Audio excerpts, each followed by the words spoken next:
Alongside Patrick Brown, I'm Ryan Callahan. This GoVols 24/7 No-Huddle. Here after Tennessee's Tuesday practice, Patrick, it's the last practice we will get to see anything from for the next few months at least. Tennessee shutting down practice for the rest of camp, and we don't get to see any practice during the season. So we have seen our last glimpse of this team until game day, essentially. But talked with a few players, talked with Darrell Sims, the running backs coach also. But we'll start with what we did see at practice today.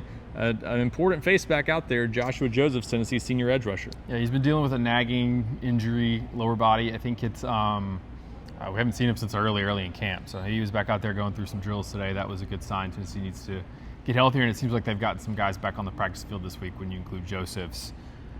Ricky Gibson was back. Still no Braylon Staley, but I think they're getting some more guys back on the field, which is a good sign here. 2.5 weeks out before kickoff. Chris Brazel, another guy that's been back out there. He was doing a little bit today again, so still a ways to go, I think, to get back to full strength. But seeing him back out there, another positive sign for a banged-up receiver group, obviously that needs everyone out there and working with the quarterbacks as they continue to get the passing game up to speed. The running game, though, an important part of this offense, and we talked again with Darrell Sims and a couple running backs, Star Thomas and Peyton Lewis today.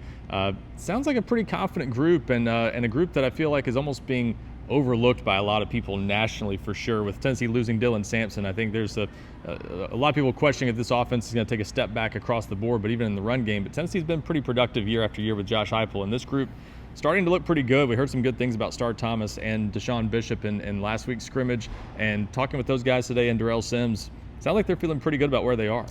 Yeah, I mean, this is Tennessee's rush for 2,500 rushing yards each of the first 4 seasons under Josh Heupel. They led the SEC in rushing the last 2 years. Part of that is, again, some teams are playing them certain ways, but you've also got to block and do things up front, and the offensive line's done a really good job executing those past couple seasons. So some new pieces are coming in there, but this running back room looks to be pretty kind of deep, Ryan. I mean, it's you talked about Bishop, you talked about Star Thomas has had a nice camp. He's a guy that's played a lot of football at New Mexico State and Duke, and then Peyton Lewis as well seems to be much more comfortable than he was last year, coming off, I believe it was a shoulder issue in most of the offseason, but a guy that, as Darrell Sims says, looks like a Greek god. Obviously, Bishop also looks pretty good physically. So they've got some guys that they can just plug in there and they feel pretty good about.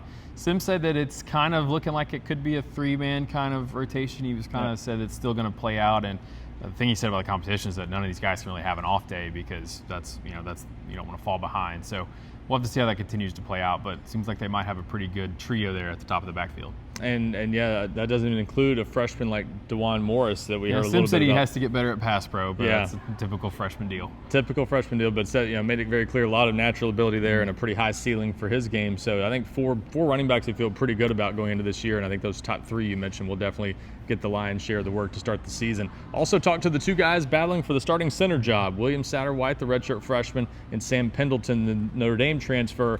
We've heard some I guess ups and downs those guys have had at that position since the spring. It sounds like the snapping has been cleaned up a little bit during camp, but overall, position that's still up for grabs, and kind of the most important position battle left, maybe on the entire offense aside from quarterback. What do you make of that competition right now and what we heard from those guys today?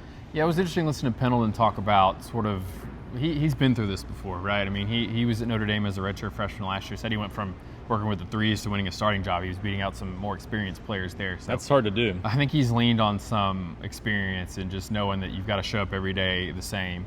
I think that maybe gives him an advantage over Satterwhite, who's just a younger player, only a year, but the consistency is always something you hear about with younger players. So, but I think both those guys are going to be needed. I mean, we saw some stuff today where there's so many moving pieces on this offensive line. There's not a ton of depth, so it could take one guy going down and you might have a new center. So right. Just because you have to move some pieces around. So I think Pendleton, if I was sitting here predicting today, I think Pendleton would probably be the starting center at this point, but I think they're still going to let that play out a little bit. Josh Heupel said that after the scrimmage. Obviously, they have the scrimmage coming up on Friday. I think that'll be another checkpoint for this team and some of those lingering position battles. But I think Pendleton is just – I give him the edge to him at this point, but it's not done, and certainly I think Satterwhite still will be a factor for this team even if he's not the starter.